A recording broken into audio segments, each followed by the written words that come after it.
7월 22일 아침 쓱싹 브리핑. 도널드 트럼프 미국 대통령이 캐나다산 제품에 50%의 추가 관세를 부과하며 본격적인 관세 전쟁의 포문을 열었습니다. 뉴욕 증시가 반도체주의 강한 반등에 힘입어 일제히 상승 마감한 가운데 한국은행의 기준금리 인상에 따른 국내 시장 양극화 우려도 커지고 있습니다. 정부가 청소년의 SNS 과몰입을 막기 위해 14세 미만 가입 제한 규제와 과태료 부과를 추진하자 업계에서는 실효성 논란이 일고 있습니다. 정부가 공항개발 종합계획에서 인천공항과 한국공항공사의 통합 방안을 최종 제외하면서 지방공항의 적자 해소가 과제로 남게 되었습니다. 방탄소년단의 월드컵 결승전 공연에 대한 일본 누리꾼의 억측이 제기된 가운데 뉴진스는 데뷔 4주년을 맞아 4인 체제 콘텐츠를 공개했습니다. 오세훈 1심 선고 및 대통령 아파트 논란. 정치자금법 위반 혐의를 받는 오세훈 서울시장에 대한 1심 선고 공판이 열리는 가운데 검찰은 오 시장에게 징역 1년 6개월을 구형했습니다. 한편 이재명 대통령 부부가 분당 아파트를 매매하며 매도인이 매수인에게 자금을 빌려주는 방식으로 근저당권을 설정한 사실이 알려졌습니다. 부동산 업계는 법적으로 문제가 없으나 대출 규제를 우회하는 편법 거래라는 비판의 여지가 있다고 지적했습니다. 트럼프의 캐나다산 50% 관세 폭탄. 도널드 트럼프 미국 대통령이 미국 제품에 대한 차별 대우를 이유로 캐나다산 일부 제품에 50%의 추가 관세를 부과하는 포고문에 서명했습니다.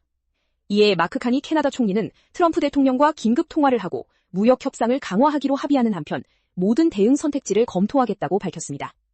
이번 조치는 다음 달 19일 발효될 예정이며 미국 정부가 새로운 보복 관세 카드를 추가로 꺼낼 것이라는 전망도 나옵니다. 미국 이란 전쟁 비용 55조 원 돌파.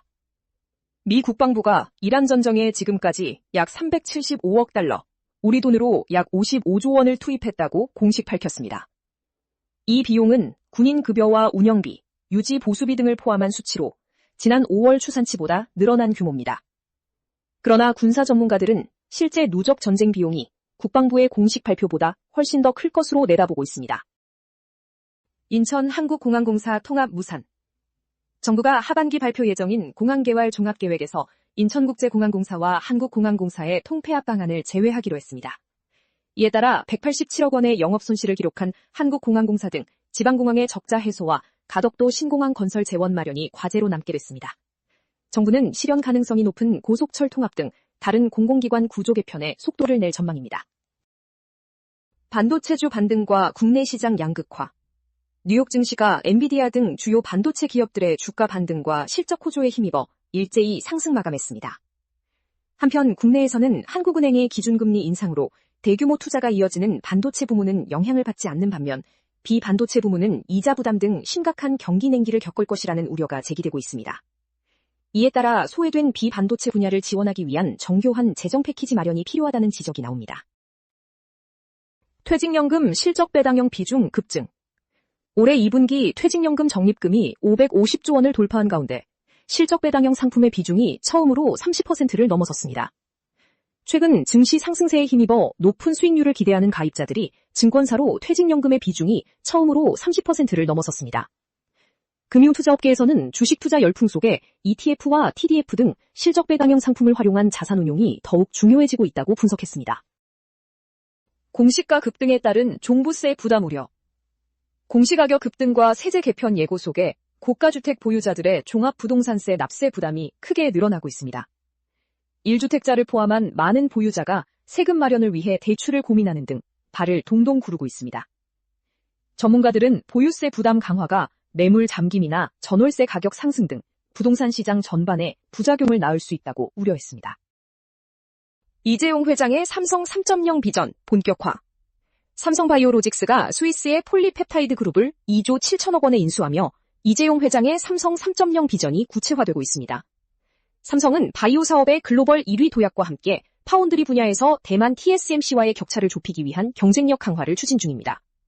이 회장은 로봇 사업 조직 신설과 인공지능 기술 활용 등 새로운 성장 동력을 통해 그룹의 퀀텀 점프를 도모하고 있습니다. 현대차 월드컵 영상 3억 뷰 돌파. 현대자동차 그룹이 제작한 2026 북중미 월드컵 캠페인 영상이 누적 조회수 3억 회를 돌파하며 막대한 광고 효과를 거두고 있습니다.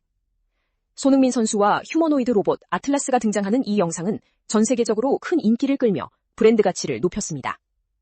현대차 그룹은 경기장 내 차량 지원과 첨단 로봇 기술 홍보를 통해 과거 월드컵을 뛰어넘는 수십조 원의 경제적 효과를 기대하고 있습니다. 스타트업 실패와 제도전 지원 논란. 국회에서 열린 포럼에서 창업의 실패가 개인의 삶의 실패로 이어지지 않도록 스타트업의 폐업과 청산 단계를 정책적으로 관리해야 한다는 주장이 제기됐습니다. 참석자들은 창업 정책의 범위를 성장뿐만 아니라 안전한 마무리와 제도전 단계까지 확장해야 한다고 강조했습니다. 중소벤처기업부는 기업이 위기 단계부터 회복을 준비할 수 있도록 제한된 과제들을 적극 검토하겠다고 밝혔습니다. 청소년 SNS 규제, 실효성 논란. 방송미디어통신위원회가 청소년의 SNS 과몰입을 막기 위해 14세 미만 가입 제한 규제를 위반한 사업자에게 과태료를 부과하는 방안을 추진합니다. 국내 플랫폼 업계는 이미 자체 안전장치를 마련했으나 해외 사업자에 대한 규제 집행력이 떨어져 국내 기업만 역차별을 받을 수 있다는 우려가 나옵니다. 먼저 규제를 도입한 호주에서도 우회 가입 등으로 실효성 확보에 어려움을 겪고 있어 구체적인 제도 설계가 시급하다는 지적입니다. 제자 대리 연구로 스펙 쌓은 교수, 유죄. 대학원생 제자들에게 대신 실험과 연구를 시키고 이를 고등학생 딸의 치과대학 진학 스펙으로 활용한 약학대학 교수와 딸에게 유죄가 확정됐습니다. 해당 교수는 연구비 인건비를 개인적으로 횡령하고 허위 연구비를 받아낸 혐의도 함께 받았습니다. 대법원은 원심의 판단에 법리 오해가 없다고 보고 피고인들의 상고를 기각하며 징역형을 확정했습니다. 경비원 폭행 후 치매 주장한 입주민. 경기도의 한 아파트에서 80대 입주민이 경비실을 비웠다는 이유로 70대 경비원을 폭행해 뇌진탕 진단을 받게 한 사건이 발생했습니다. 가해 입주민은 경찰 조사에서 치매를 주장한 것으로 알려졌습니다.